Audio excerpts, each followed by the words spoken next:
gudoomiyaha gobolka Banaadir ahna duqa magaalada Muqdisho ayaa waxa uu dhageystay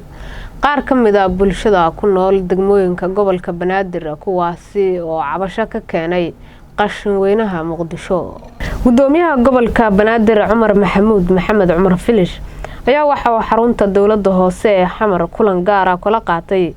qaar ka mid ah bulshada ku dhaqan degmooyinka Kaaraan iyo Hilwaa kuwaasi oo dhawaan banaanbax cabasho ah ka sameeyay qashin weynaha Muqdisho oo ay ka cabanayeen. duqa magaalada Muqdisho ayaa mid u dhageystay dadkii halkaasi yimid ee cabashada ka qabay qashin weynaha Muqdisho waxayna sheegeen in saameyn dhinaca caafimaadka ah ay ku yeelatay goobtaasi qashin weynaha ah.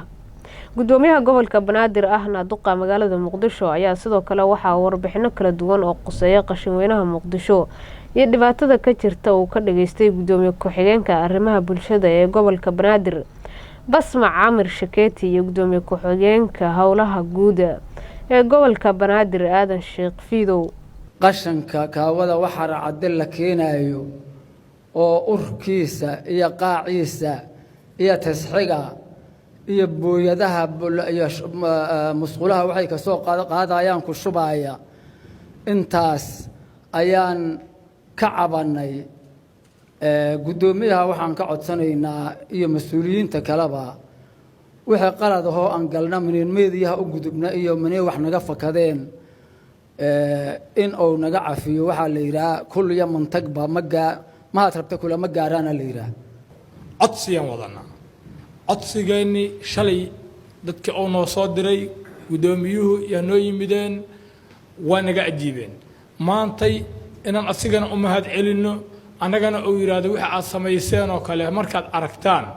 noo soo celiyo hafudaanina yaan u qaadanay inaan u mahad celino annaguna maanta sidaas aan ku nimiday gudoomiyaha sidaas inuu ugu dalmaan annagu aan ku qaadanay waxaan leenahay annaga waxna keenay waa cabasho iyo codsi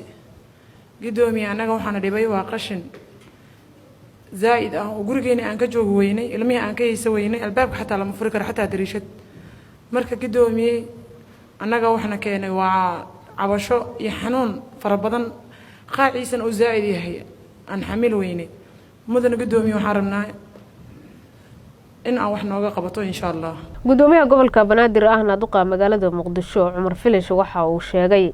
in maamulkiisu si degdeg ah wax uga qaban doono cabashada bulshada isagoona dhanka kala tilmaamay in si nidaam ah loo xalin doono waxyaabaha ay dadkaasi ka cabanayaan. waxaan soo gaaray dacdarooyin inta aad sheegaysiin ka badan ayaan soo gaaray marka la xisaabtana jiri doona adiga waa idinkaga mahad celinaynaa inaad soo gaarsiiseen dhibaatada aad dareenteen haba yaraatee marka sida aan dukumeentiga anigu ku helay ama aan anigu meesha ka sheegayba ka mid maahayn bulshada meesha degan in qashinkaadu dhib soo gaarsiiyo sidaas darteed cid kasta oo ka mas'uula dayacaas waa lagula xisaabtami doonaa haddii alla idmo adigana waa laydinka raali gelinaynaa waa laydinka raali gelinayaa waxa aad ka cabateen haddii alla idmo sidaasoo kalena adinkoo maamulkiina dowladnimada waxaa la rabaa in la dhowro idinkoo maamulkiina degmada ama waaxda la soo xiriiraya wixii dhibaatooyinoo jira in la soo gaarsiiyo inta aan meediyaha aan ka ogaanahay mas-uuliyadana saaran oo naga saaran deegaanka naga saaran dadka shacabka ah waxa ay tahay